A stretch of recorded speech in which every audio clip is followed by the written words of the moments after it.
ఏంటయ్యా ఇది? ఒక మనిషిని ఆరాధిస్తే ఇంతలా ఆరాధిస్తారా? మీరే అన్నారు కదా సార్, మేమంతా సెంటిమెంటల్ ఫూల్స్ అని.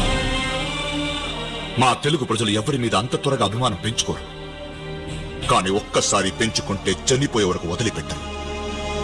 హుజూరాబాద్కి చెందిన ఒక క్యాన్సర్ పేషెంట్ జూనియర్ ఎన్టీఆర్ గారిని కలవాలని కోరుకుంటుందని వాళ్ళ అమ్మ అయితే కోమటిరెడ్డి వెంకటరెడ్డి గారికి లేఖ అయితే రాసిందంట మామ. ఆ లేఖలో ఆమె ఏమని రాసిందంటే, నా కూతురి పేరు స్వాతి, తనకి 25 సంవత్సరాలు, తను blood cancer patient. Junior NTR గారిని కలిసి మాట్లాడటమే తన చివరి కోరిక, అందుకని దయచేసి ఆయన్ని కల్పించండి అని వాళ్ళ అమ్మ రజిత లెటర్ అయితే రాశారు మామ.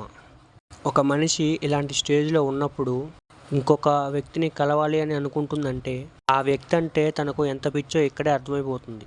ఇలాంటి అభిమానులు అందరికీ ఉండరు.